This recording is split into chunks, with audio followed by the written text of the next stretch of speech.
Life is really beautiful and life is choices. So don't mourn so much as I'm out here having a walk because I've got to.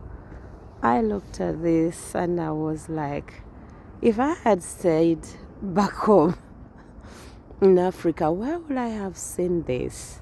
You know? Okay, some parts of where I come from get some snow and it's cold.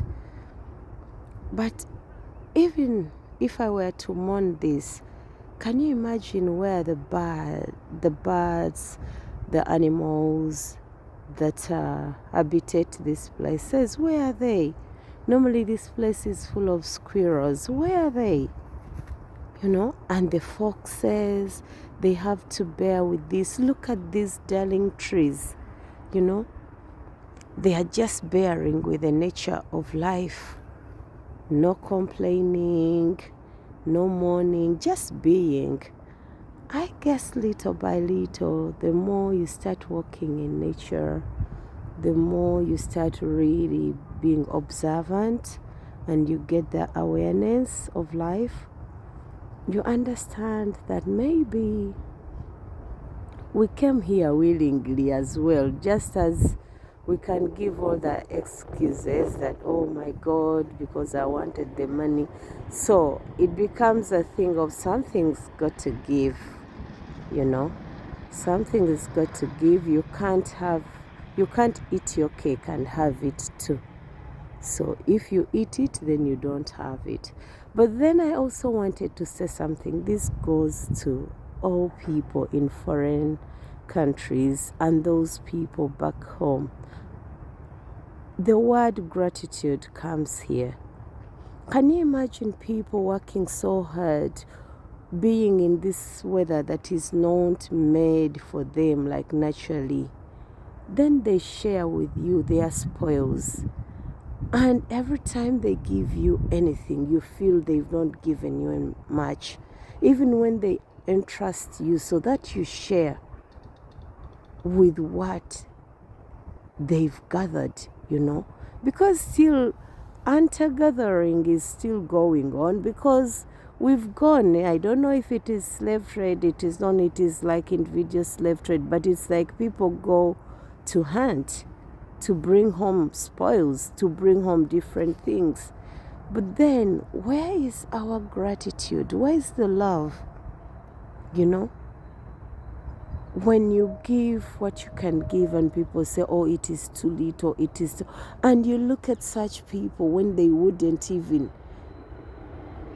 have given even 0.001 of what they are getting. Yet,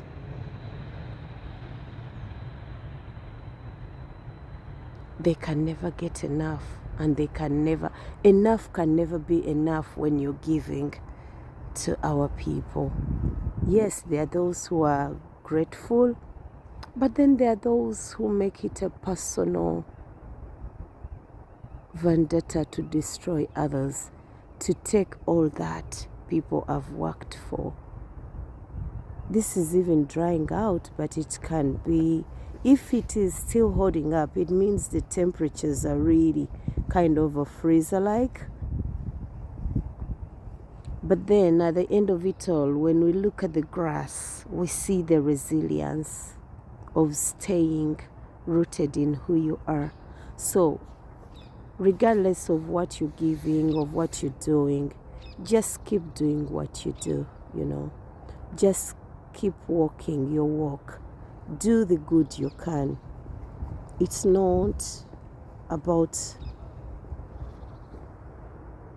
the world, it's not about the earth, it's about the universe.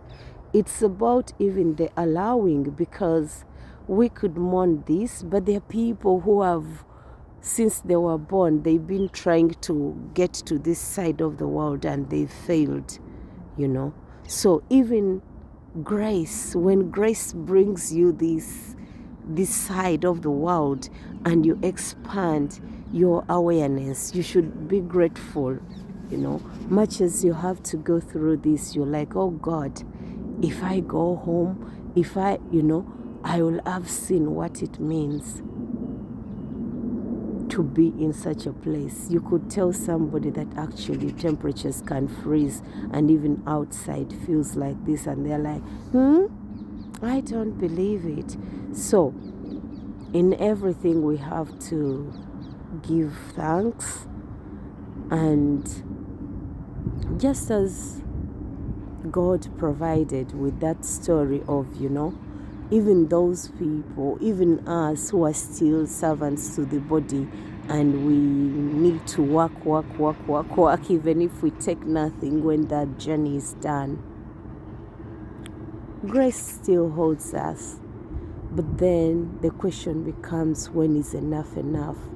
If you have better, remember who you are, remember where you're from, and make a choice that really makes you feel better.